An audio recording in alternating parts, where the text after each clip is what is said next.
तंबू पे ससुराल। शाम के 7 बजे सोसाइटी की लेडीज सोसाइटी कंपाउंड में बैठकर रोजमर्रा की बातें डिस्कस कर रही हैं कि तभी सोसाइटी के सेक्रेटरी की वाइफ सुनैना को आता देख सोसाइटी की एक मेंबर नैना कहती है, वो देखो सेक्रेटरी की वाइफ आ रही है, जरा भी शर्म नहीं है इसके चेहरे पर, जैसा पति वैसी खुद। बताओ ये कोई बात हुई? मेंटेनेंस के चार्ज ये लोग ऐसे बढ़ाते हैं कि कहना ही नहीं, और काम तो बिल्कुल जीरो। अपने बाल झटकते हुए सुनैना वहां आती है। तो कहां से आ रही है मैडम की सवारी? नया गाउन, नई नेकलेस? ऑब्वियसली आप तो जानती हैं मिसेस शर्मा, मेरे हस्बैंड मुझसे कितना ऑब्सेस्ड है। मैं मना करती रह जाती हूँ पर उन्हें मुझे कुछ न कुछ गिफ्ट देना ही होता है। अब ये नेकलेस ही देख लीजिए, बच्चे बड़े हो गए हैं पर फिर भी हर सैटरडे को हमारा घूमना फिरना बाहर लंच करना पक्का ही रहता है। आपसे बताइए, बड़ी फ्री लग रही हैं, हो गया घर का काम? अगर हम जैसी कामकाजी औरतें घर पर हो ना तो काम तो होना ही है, जरूरी तो नहीं कि हर जगह काम में घपला करने वाले लोग हो। तुम कहना क्या चाहती हो? साफ साफ बोलो नैना, वही अच्छा होगा। ये पहेलियां सुलझाने का काम तुम्हारे हस्बैंड करते होंगे, मुझसे नहीं होगा, मैं पहले से बहुत बिजी हूँ। सोसाइटी मेंटेनेंस का चार्ज जो पहले 1000 रुपए था, अब सेक्रेटरी साहब ने 2000 कर दिया, जस्ट डबल, वो भी बिना पहले सोसाइटी के लोगों को इन्फॉर्म किए। और इसके बाद भी ये हालत है कि लिफ्ट बीच में बंद पड़ जाता है। आज सुबह ही मेरे जेठ जी फंस गए थे लिफ्ट में। मुझे समझ में नहीं आता नैना, ये सारी प्रॉब्लम्स तुम्हारे घर से कैसे शुरू होती है? इस सोसाइटी में कितने सारे अपार्टमेंट हैं और कितने सारे लोग हैं, इनमें से कोई तो लिफ्ट में नहीं फंसा। लिफ्ट की प्रॉब्लम होती तो आप भी फंस सकती थी, आपके हस्बैंड भी फंस सकते थे, आपके जेठ जी क्यों फंसे? अरे भाई, जो आदमी आज तक किसी रिश्ते में नहीं फंसा वो लिफ्ट में कैसे फंसेगा? शादी नहीं हो रही है ना इसलिए बावले होते जा रहे हैं। हमारा जनरेटर मैन हमेशा एक्टिव रहता है और जनरेटर एनी टाइम चालू, तो ये बात तो मैं मानूंगी नहीं। Anyways you people carry on, मैं बहुत थक गई हूँ, मुझे लंबी नींद की जरूरत है, बाय बाय। ये कहकर हमेशा की तरह सुनैना बात को काटती हुए अपने घर चली जाती है। बस यही तो प्रॉब्लम है तुम सबकी, जब भी मैं किसी मुद्दे को आगे लाती हूँ तुम सब चुप हो जाती हो। अरे भाई, वो अपना गाउन या नेकलेस तुम्हें नहीं देने वाली, ना तुम्हारे बदले कोई मेंटेनेंस भरने वाली है, क्यों अच्छा बनना है तुम सबको उस अधेड़ उम्र की औरत के सामने? अरे तो जानती है ना फिरंगी लाल टेढ़ा राम कैसा आदमी है। अरे भाई, जिसके नाम में ही टेढ़ा हो वो कैसे ही सीधा चले। गुंडे तो उसके आगे पीछे ऐसे घूमते हैं मानो शहर का माफिया वही हो। अब ऐसे में मेरे हस्बैंड किसी से बोलाचाली नहीं करना चाहते। पता चला 1000 रुपए बचाने गए और टेढ़ाराम के आदमियों ने हमारे 5000 का नुकसान कर दिया। ठीक है, मत बोलो, जिस दिन वो उंगली पकड़ते पकड़ते गले तक हाथ ले आएगा ना तब समझ आएगी। और हर बार की तरह इस बार भी डिस्कशन का कोई निष्कर्ष नहीं निकलता और सारी लेडीज अपने अपने घरों को लौट जाती हैं। प्रीति रात के खाने की तैयारी करने जैसे ही रसोई का नल चालू करती है, नल से पानी नहीं आता। ऐसा कैसे हो सकता है, पानी क्यों नहीं आ रहा? लगता है किचन के नल में प्रॉब्लम हो गई है, एक बार बालकनी के नल को चेक करती हूँ। प्रीति जल्दी से बालकनी में जाती है और वॉश बेसिन में लगे नल को खोलती है, पर उससे भी पानी की एक बूंद बाहर नहीं आती। प्रीति घर के सारे नलों को एक एक करके चेक करती है, पर कहीं भी पानी नहीं आ रहा था। ऐसे कैसे हो रहा है, नल से पानी नहीं आ रहा? ऐसे कैसे चलेगा, मैंने तो पानी भरकर भी नहीं रखा। ऊपर से टॉयलेट में फ्लश का सिस्टम है, किसी को वॉशरूम जाना हुआ तो क्या होगा? प्रीति फौरन नैना को कॉल लगाती है। हाँ भाई, मेरे घर पर भी पानी नहीं आ रहा, और बोल। और बोल? अरे क्या बोलूं, मेरी सास 80 साल की है, उनको 2-2 मिनट में वॉशरूम जाने की आदत है। अगर पानी नहीं आया तो कैसे सब मैनेज होगा? मुझे क्या पता कैसे मैनेज होगा, बाहर से पानी मंगवा ले। वैसे भी तो कह रही थी ना 1000 बचाने के चक्कर में तू 5000 का चूना नहीं लगवा सकती। तुझे नहीं जाना था टेढ़ाराम के अगेंस्ट, तो अब लगा पैसे। ये कहकर नैना तो फोन रख देती है, पर एक के बाद एक सोसाइटी में सभी के फोन की घंटियां बजने लगती है। हर कोई दूसरे से यही सवाल पूछ रहा था, भाई पानी आ रहा है कि नहीं? सोसाइटी के सभी लोग अपनी बालकनी में आकर खड़े हो जाते हैं। अरे भाई मोहन, तुझे तो आदत है ना पानी स्टोर करने की, 1 बाल्टी पानी होगा क्या? मेरे घर में बूढ़े बुजुर्ग है, पानी की जरूरत है भाई, बस 1 बाल्टी दे दे। मेरे घर में सुबह मेहमान आने वाले हैं, मैं खुद पानी मंगवाने की सोच रहा हूँ। ये तो सोसाइटी में आए दिन का हो गया है, इसलिए भाई पानी भरकर रखो, वरना जैसा हमारा सेक्रेटरी है, कुछ दिनों बाद पता चला हमारी सोसाइटी में ना बिजली रही ना पानी। तो कोई यही बात सेक्रेटरी को बोलता क्यों नहीं? अब बिना भाभी, ऐसा तो नहीं है कि कभी सेक्रेटरी के पास जाकर किसी ने कंप्लेंट नहीं की, पर हमारा सेक्रेटरी फिरंगी लाल टेढ़ाराम ऐसा टेढ़ा है कि ना ही सेक्रेटरी का पोस्ट छोड़ने को राजी होता है, ना ही उस पोस्ट की इज्जत रखने को। हमेशा की तरह सभी सोसाइटी के व्हाट्सएप ग्रुप पर सेक्रेटरी से जवाब मांगते हैं। कब से मैसेज आ रहा है आपके फोन पर, देख लीजिए ना। पूरी सोसाइटी कुछ पूछ रही है कि पानी कहाँ चला गया। और ये एक नया मैसेज आया है, सोसाइटी में सफाई भी नहीं रहती, आसपास के लोग हमारी सोसाइटी की इंसल्ट करते हैं, कोई हमारी सोसाइटी में आना नहीं चाहता। तुम लोगों को बाहर वालों से रिश्तेदारी रखनी क्यों है? हाँ, फोन साइलेंट कीजिए और चलिए सोने, मुझे नींद आ रही है। सुनैना के लिए ये चीज नहीं थी, ना ही ये पहली बार हो रही थी। फिरंगी लाल को सेक्रेटरी बने पूरे 22 साल हो चुके थे और समिति को बने 22 साल और 1 महीना। इसी तरह दिन बीत रहे थे। पूरे 2 महीने बाद नैना भागते हुए अपने कमरे से बाहर आती है और अपनी सास से कहती है, बात हो गई मम्मी कि लड़की वाले आ रहे हैं। भगवान तेरा लाख लाख शुक्र है, 45 की उम्र में ही सही, अगर जेठ जी को जीवन साथी मिल जाएगी तो मेरा जीवन सफल हो जाएगा। जीती रहे बहू, जीती रहे। किसी भी बहू ने अपने जेठ के बारे में इतना नहीं सोचा होगा जितना तू सोचती है। परभणी जी, वो लड़की, मेरा मतलब है वो औरत जेठ जी से ना 5 साल बड़ी है, मतलब आपसे उम्र में तो छोटी है। अब 40 की उम्र में आप किसी की लड़की ढूंढोगे तो औरत ही मिलेगी ना नैना। लड़की वालों ने हाँ कर दी, उससे अच्छा कुछ नहीं हो सकता, बुला लो उन्हें। और शाम को 6 बजे सुजाता और उसके घर वाले महेश के घर उसे देखने पहुंचते हैं, पर जैसे ही सभी सोफे पर बैठते हैं बत्ती गुल हो जाती है। दीदी, मुझे कुछ दिख नहीं रहा, अचानक इतना अंधेरा कैसे हो गया? मेरा चश्मा कहाँ है? सॉरी, वो लगता है लाइट चली गई है, एक बार जाकर चेक करो ना नैना। नैना जल्दी से बालकनी से बाहर झांक कर देखती है तो पता लगता है बिजली गई नहीं है। ये तो सेक्रेटरी की लापरवाही है, जिसने बिजली बिल जमा ही नहीं किया था, इसीलिए बिजली विभाग ने सोसाइटी की बिजली काट दी है। हे भगवान, ये टेढ़ा राम के कारण पता नहीं और क्या क्या झेलना पड़ेगा हमें। अगर लड़की वालों ने महेश भैया से शादी करने से मना कर दिया तो महेश भैया तो रो रो कर पूरा घर सर पर उठा लेंगे। नैना मोमबत्तियां लेकर हॉल में आती है। आप तो हमें ठगने बैठी हुई है सुगंधा जी। इस तरह मोमबत्ती की रोशनी में कभी किसी लड़की ने लड़के को पसंद किया है भला? कहीं आप अंधेरे के जरिए अपनी कोई खामी तो नहीं छुपाना चाहते? दीदी, कर लो रोका, मुझे मंजूर है, पसंद है मुझे लड़का। अरे पर लड़का भी कमरे से बाहर ही नहीं आया, मैं तो लड़के का छोटा भाई हूँ। हे भगवान, ये सारी कंफ्यूजन क्यों हो रही है? तो लड़का कब बाहर आएगा? अगले जन्म? ये तैयारी कर रखी है दीदी इन लोगों ने। लड़की वालों की तो कोई इज्जत ही नहीं है, हमें नहीं करना रिश्ता। बिजली न होने के कारण नाराज होकर लड़की वाले वापस लौट जाते हैं और 45 साल का महेश कंवारा ही रह जाता है।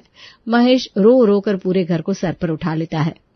बस अब बहुत हुआ, ये फिरंगी लाल टेढ़ा राम के कारण मेरे जेठ जी का रिश्ता होते होते रह गया। आज मेरे घर पर एक शुभ कार्य होते होते टल गया। मैं नैना अपने कंवारे जेठ जी की इकलौती देवरानी ये प्रतिज्ञा लेती हूँ कि आज के बाद हमारे सेक्रेटरी के घर पर कोई शुभ कार्य होने नहीं दूंगी। और नैना मंगवाती है एक तंबू और सोसाइटी के सेक्रेटरी के घर के बाहर तंबू गाड़ कर बैठ जाती है। ये सब क्या है नैना? इससे क्या होगा? लोग देख रहे हैं। तो देखने दो लोगों को।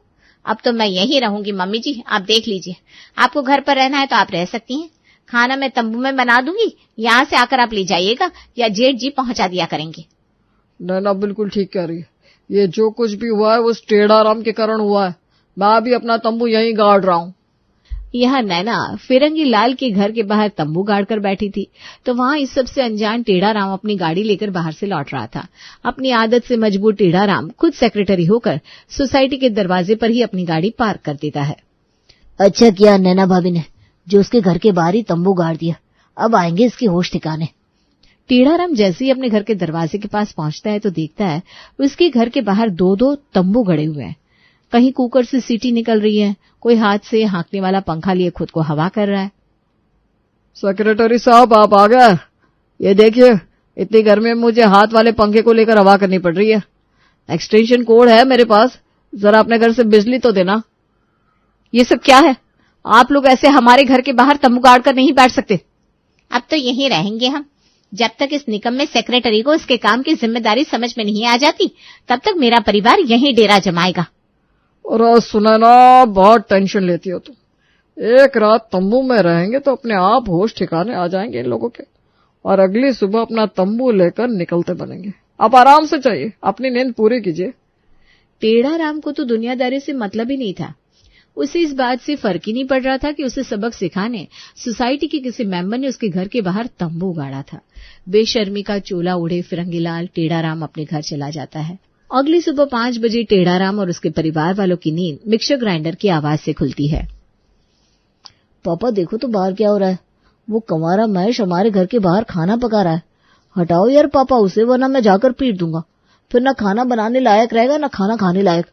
अरे शांति बेटा शांति, 2 बार सड़क पर बैठकर खाएंगे ना तो होश ठिकाने आ जाएंगे दोनों के। तुम अपना बीपी क्यों बढ़ा रहे हो? पर कल रात तो आपने कहा था कि एक रात बाहर सोएंगे तो उनके होश ठिकाने आ जाएंगे। पर ये तो सुबह 5 बजे उठकर ही अपने पेट में डालने के लिए खाने की तैयारी करने लग गए। सुबह 5 बजे खाना कोई खाता है भला? ये सब इनका ड्रामा है हम लोगों को परेशान करने के लिए। मान लो खाना बन भी गया तो नहाएंगे कहाँ? टेढ़ाराम को लग रहा था कि नैना थोड़ी सी प्रॉब्लम से ही परेशान होकर अपना बोरिया बिस्तरा बांधकर वापस अपने घर को लौट जाएगी, पर नैना ने भी कच्ची गोलियां नहीं खेली थी। जेठ जी, मैं फ्लैट में जा रही हूँ नहाने के लिए, पर आप यहीं नहाइएगा ताकि बदन से उतरा साबुन का पानी सेक्रेटरी के घर के बाहर तक पहुंचे। तुम फिक्र मत करो नैना, सब हो जाएगा। नैना अपने घर से नहा कर आती है और अपने कपड़ों को बाल्टी में डालकर अपने साथ लेकर आती है। एक तरफ सेक्रेटरी के घर के बाहर नैना कपड़े धो रही थी, दूसरी ओर महेश नहा रहा था। उसी वक्त सुनैना तैयार होकर अपने घर के दरवाजे को खोलकर बाहर आती है और उसका पैर सर्फ के पानी पर पड़ जाता है और वो वहीं फिसल के गिर जाती है। आय हाय, अब कैसे गिर गई सुनैना जी? अंधी हो क्या, दिख नहीं रहा? इस सर्फ के पानी से गिरी हूं मैं। हाथ दो, उठने में मदद करो मेरी। एक तो चोरी ऊपर से सीना चोरी, वहीं गिरी रहो। वैसे भी आपकी और सेक्रेटरी साहब की औकात वहीं रहने की है। नैना, तू अगर इन लोगों को सबक सिखाने के लिए इनके घर के बाहर तंबू गाड़ कर बैठ सकती है तो मैं भी अब यहीं बैठूंगी। प्रीति, जगह बना, तकिया चादर लेकर मैं भी यहीं आ रही हूं तेरे तंबू में। नैना की हिम्मत को देखकर धीरे धीरे सोसाइटी के लोग उसकी इस मुहिम में जुड़ने लगते हैं। पूरी सोसाइटी तेरी बीवी का साथ देना सोसाइटी में तंबू गाड़ रही है और तू यहाँ फ्लैट में बैठा हुआ है। तुझे यहीं रहना है तो यहीं रह, मैं जा रही हूँ अपनी बहू के पास। अब मैं भी तंबू में ही खाऊंगी, वहीं सोऊंगी। रुको मम्मी, एक तंबू में कितने लोग रहेंगे? हम भी नीचे जाएंगे पर अपना अपना अलग तंबू लेकर। अगर सेक्रेटरी साहब उखाड़ेंगे भी तो कितने ही तंबू उखाड़ लेंगे। पूरी सोसाइटी कंपाउंड को अगर तंबू से ना भर दिया तो मेरा नाम भी प्रेम नहीं। पूरी सोसाइटी जब साथ में बैठी हो तो मजा ही अलग आता है, नहीं सुरेश भाई? बिल्कुल मोहन भाई, इसी बहाने हम सब एक साथ एक दूसरे के घर का खाना भी खा पाएंगे। वैसे क्या बना रही है भाभी? हमारे यहाँ तो मटर पनीर बन रहा है। एक काम कीजिए नैना भाभी, आप चावल बना लीजिए, सब्जी हमारे तंबू में बनी रही है। कोई मीठा बना देगा, कोई कुछ, सब अलग अलग मेहनत क्यों करे? अब तो समझ में नहीं आ रहा, ये तंबू हमने सेक्रेटरी के होश ठिकाने लगाने के लिए गाड़े हैं या एंजॉय करने के लिए? सोसाइटी कंपाउंड में कहीं बच्चे खेल रहे थे, कहीं खाना बन रहा था, कोई कहीं नहा रहा था तो कहीं बूढ़े बैठकर खांस रहे थे और ये सब देखकर टेढ़ाराम का दिमाग खराब होता जा रहा था। पर असली प्रॉब्लम तो अभी उसकी लाइफ में आने वाली थी। ये तंबू वंबू हटवाइए ना पापा, प्रिया के घर वाले मुझे देखने आना चाहते हैं। अगर वो देखेंगे कि लड़के के घर के बाहर सोसाइटी के लोग तंबू गाड़ कर बैठे तो क्या होगा? तुम ये कह देना कि किसी कारण से हमें शहर से बाहर जाना पड़ गया। प्रिया आज के जमाने की लड़की है मम्मी, उसने मेरे फोन पर ट्रैकर लगा कर रखा है, उसे पता होता है मैं कहाँ जा रहा हूँ कहाँ नहीं। अब क्या होगा? सौरव अपनी माँ से इस बारे में बात कर रहा था कि तभी रिपोर्टर्स उसके दरवाजे को खटखटाते हैं। ये देखिए, ये है वो सेक्रेटरी जिसके कारण सोसाइटी के लोगों को सोसाइटी में तंबू गाड़ने जैसा स्टेप लेना पड़ा। तो बताइए फिरंगीलाल टेढ़ाराम जी। वो मैं नहीं हूँ, वो मेरे पापा है। तू पागल है क्या? इन्हें अंदर क्यों आने दे रहा है? कैमरा ऑफ करो, दरवाजा बंद कर बाहर भेज इन्हें। ये जानते नहीं मैं कौन हूँ। आप सब देख ही सकते हैं कैसे ये आदमी रिपोर्टर्स को धमकी दे रहा है, तो सोसाइटी के लोगों के साथ भगवान ही जाने ये क्या करता होगा। रिपोर्टर्स जैसे जैसे ये न्यूज कवर करते हैं, इस न्यूज को सौरव की गर्लफ्रेंड प्रिया के घर वालों तक पहुंचने में वक्त नहीं लगता। प्रिया सौरव को फोन करके ब्रेकअप कर लेती है। मैं सेक्रेटरी नहीं हूँ प्रिया, सोसाइटी के सेक्रेटरी पापा है। अब वो काम चोर है तो मैं क्या करूँ? और तुम्हें पापा के साथ थोड़ी ना रहना है, हम दोनों अलग रहेंगे बेबी। पर प्रिया अब कहाँ सुनने वाली थी। वो फोन रख देती है और सौरव अपने पापा पर टूट पड़ता है। अरे बेटा, आज एक लड़के के लिए तू मुझे सुना रहा है? मैं चाहूं ना तो अभी अपने लोगों को बुलाकर इन तंबुओं को उखड़वा सकता हूं, पर यह बात सभी न्यूज चैनलों पर आ चुकी है। कुछ दिन रुक जा बेटा, मामला ठंडा होने दे, सब सेट कर दूंगा। इतनी अच्छी लड़की लेकर आऊंगा तेरे लिए। बस पापा बस, आपको लगता है कि पैसों से ही कुछ भी चीज हासिल की जा सकती, इसी सोच के कारण आज आपका कोई दोस्त नहीं है। दरवाजे के बाहर इतने सारे लोग पहले ही फिरंगी लाल के विरोध में खड़े थे। अब उसके घर के अंदर उसका खुद का बेटा सौरभ भी उसके अगेंस्ट हो गया था। सौरभ गुस्से में घर छोड़कर चला जाता है। लोगों के इतने ताने बाने, यहाँ की इतने बड़े मसले से भी फिरंगी लाल टूटा नहीं था, पर अपने बेटे को खुद से दूर जाता देख फिरंगी लाल टूट जाता है। उसी शाम फिरंगी लाल अपने घर के बाहर आता है और सभी से कहता है, तुम जीत गई नाना। बड़ी मुश्किल से शादी हो रही थी महेश की, पर मेरी लापरवाही के कारण उसकी शादी टूट गई। शायद उसी की सजा भगवान ने मेरे बेटे को दी। जो लड़की मेरे बेटे से इतना प्यार करती थी, उसने रिश्ते के लिए मना कर दिया। और कारण क्या है कि मैं सोसाइटी का सेक्रेटरी हूं और मेरे कारण सोसाइटी के लोगों को इतनी तकलीफ हो रही है। इसीलिए मैं फिरंगी लाल टेढ़ा अपनी पोस्ट से इस्तीफा देता हूं। फिरंगी लाल को अपनी गलती का एहसास हो चुका था। नैना ये समझ जाती है और पूरी सोसाइटी को लेकर प्रिया के घर वालों के पास जाती है और मनाती है। एक तरफ प्रिया के घर वाले सौरव के साथ अपनी बेटी का रिश्ता करने के लिए राजी हो जाते हैं, तो दूसरी तरफ नैना को सोसाइटी का नया सेक्रेटरी बना दिया जाता है।